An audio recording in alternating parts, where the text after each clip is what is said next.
बुरहान मसूद। माननीय सभापति महोदय, महामहिम राष्ट्रपति महोदय के अभिभाषण पर आपने मुझे बोलने की अनुमति दी, मैं आपका आभारी हूं। महामहिम ने अपने संबोधन में स्वास्थ्य जैसे महत्वपूर्ण विषय पर मात्र 10 सेकंड 15 सेकंड के अंदर अपनी बात समाप्त कर दी। मान्यवर, 55 करोड़ भारतीयों को आयुष्मान योजना में पात्रता दी, 25,000 जन औषधि केंद्र खोले जा रहे हैं और 10 वर्ष से ऊपर के नागरिकों को भी प्रधानमंत्री आरोग्य योजना में पात्र बनाने का निर्णय लिया गया। लेकिन मान्यवर, इसके साथ ही एक और बात जो बार बार कही जा रही है कि जिस परिवार के अंदर 6 यूनिट होंगी केवल उनका ही आयुष्मान कार्ड बनेगा।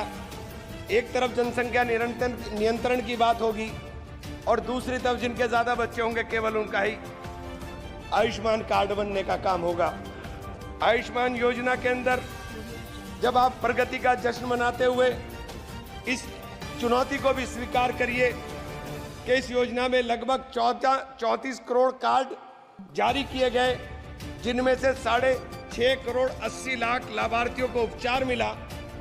55 करोड़ में से अभी भी 20-21 करोड़ के लोगों को कार्ड इस योजना के शुरू होने के 6 वर्ष 6 माह के बाद भी देश के अंदर नहीं मिल पाए। मान्यवर, एक ही टेलीफोन नंबर के ऊपर जिस प्रकार से लाखों कार्ड, एक टेलीफोन नंबर के ऊपर लाखों 7.5 लाख आयुष्मान कार्ड बना दिए गए। ये मान्यवर सरकार ने ही पकड़ा है, मैंने नहीं, सरकार ने ही पकड़ा है, ये सरकार ने ही बताया है।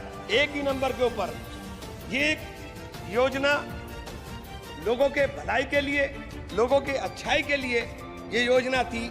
लेकिन इस योजना की अंदर जो खामियां हैं, मैं केवल उनके तरफ ध्यान दिलाने का काम कर रहा हूं। आयुष्मान योजना के जिस SECC डाटा सूची को बिना वेरिफिकेशन और जांच का आधार माना गया, उस सूची में भारी विसंगति है। 100 करोड़ रुपए की प्रॉपर्टी वालों के आयुष्मान बन गए, अल्पसंख्यकों के, दलितों के, आदिवासियों के और पिछड़ों के जो गरीब परिवार हैं उनके कार्ड नहीं बन पाए। मान्यवर, मैं ये बात आपसे कहना चाहता हूं।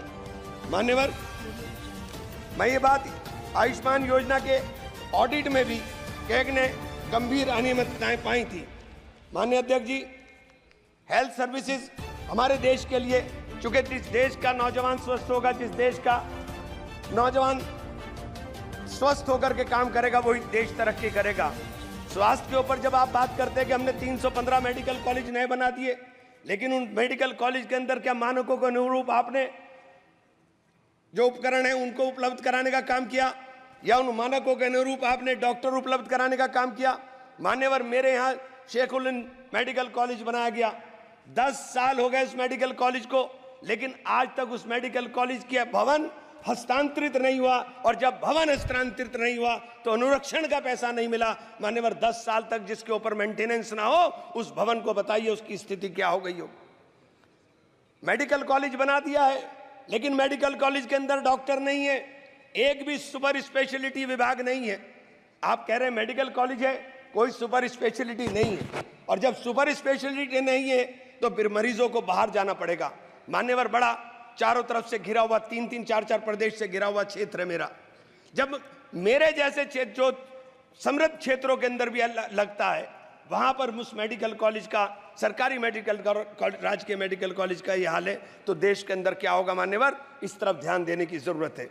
इसी प्रकार से आपने विश्वविद्यालय का है, विश्वविद्यालय मेरे माशा कुमरी विश्वविद्यालय खोला गया, 4 साल हो गए, लेकिन आज तक शैक्षणिक सत्र पूरा तरीके से स्टार्ट नहीं हो पाया। मान्यवर, पूरी बिल्डिंग आज तक नहीं बन पाई। मान्यवर, पूरा पैसा नहीं मिल पाया।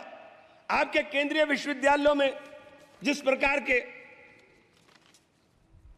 45 केंद्रीय विश्वविद्यालयों में 30% से अधिक शिक्षण पद खाली पड़े हुए। मान्यवर, 30% से अधिक। एएमयू एक बहुत बड़ा शिक्षण संस्थान है जहां शिक्षकों का अभाव है, उसका फंड लगातार काटा जा रहा है। किशनगंज के अंदर उसकी जो ब्रांच थी वो ब्रांच ऑलमोस्ट बंद होने के कगार पर आ गई। मान्यवर, इन संस्थाओं से गरीबों के बच्चे पढ़कर निकल रहे हैं। मैं आपके ध्यान इस तरफ जरूर दिलाना चाहूंगा कि जब नीट की परीक्षाएं कैंसिल हो जाएं, जिस प्रकार से बार बार पर्चे लीक हो जाएं, तो सरकार को इन चीजों के ऊपर ध्यान देने की जरूरत है। मान्यवर, देश का नौजवान आज परेशान है, चाहे वो अग्निवीर के नाम पर हो, चाहे वो नीट के नाम पर हो, और चाहे वो उद्योग धंधों के नाम पर हो। जब आप उद्योग धंधों की बात करते हैं, आप कहते हैं कि हमारी सरकार 5 ट्रिलियन इकोनॉमी की तरफ जा रही है, लेकिन मान्यवर ये नहीं बताने का काम करते कि 5 ट्रिलियन इकोनॉमी के लिए 10% से अधिक की ग्रोथ रेट चाहिए। आपकी ग्रोथ रेट क्या है साथ मान्यवर, जब मैं आपका ध्यान इस रोजगार के एक गंभीर विषय की तरफ रखूंगा, राष्ट्रीय सांख्यिकी मंत्रालय NSO द्वारा असंगठित क्षेत्र में उद्यमों के सालाना सर्वे में जो चौंकाने वाला तथ्य है वो ये है मान्यवर के जुलाई 2015 से सितंबर 2023 के बीच भारत में लगभग 18 लाख फैक्ट्रियां बंद हुई हैं, जिसमें 54 लाख से अधिक लोगों की नौकरियां चली गईं। विनिर्माण क्षेत्र में असंगठित व्यक्तियों की संख्या 157 लाख से घटकर 178.2 रह गई, जो 9.3% गिरावट है। मान्यवर, ये छोटी छोटी जो फैक्ट्री हैं, ये असंगठित क्षेत्र के उद्यम थे। इन असंगठित क्षेत्र के अंदर कुल 10 करोड़ 96 लोग काम कर रहे हैं। मान्यवर, ये सरकार के आंकड़े हैं। मैं इसलिए ये बात कहना चाहता हूं कि जब आप 5 ट्रिलियन की बात करते हो तो आपका निर्यात और आयात आपको देखना पड़ेगा कि आपके आयात के ऊपर निर्भरता कितनी हो गई है। निर्यात लगातार आपके देश के अंदर घट रहा है। मान्यवर, मेरे यहाँ काष्ठ कला उद्योग है, पूरे विश्व के अंदर सहारनपुर का फर्नीचर जाना जाता है। हमारे यहाँ 1500 करोड़ का कारोबार होता था, लेकिन 1500 करोड़ का कारोबार घट करके 800 करोड़ पर आ गया। मान्यवर, जब 800 करोड़ पर मेरे अकेले एक डिस्ट्रिक्ट के अंदर कारोबार आ रहा है, मान्यवर 650 जिले हैं इस देश के अंदर, 650 से जिलों से अंदर क्या स्थिति होगी। मेरे यहाँ दूसरा काम हौजरी का चल रहा था। हौजरी का भी पूरा का पूरा देश के अंदर हमारी यहाँ से सप्लाई होती है, लेकिन हौजरी के उद्योग के लिए हमारे यहाँ किसी प्रकार का कोई नहीं। अगर टेक्सटाइल पार्क, मान्यवर मेरी मेडन स्पीच है और आपसे अनुरोध है कि मुझे कम से कम 5 मिनट दे दे, कम से कम। मान्यवर, टेक्सटाइल और गारमेंट पार्क हमारे यहाँ अगर बनाए जाएंगे तो इनमें 2.5 लाख लोग रोजगार के अंदर लगे हैं। इन लोगों को रोजगार मिलने का काम होगा। अगर इनको रोजगार मिलेगा मान्यवर, तो मैं ये कहना चाहता हूं, आप जो 5 ट्रिलियन का लक्ष्य लेकर चले हैं, जब तक नौजवान को रोजगार नहीं मिलेगा, जब तक आप उस लक्ष्य को प्राप्त नहीं कर सकते।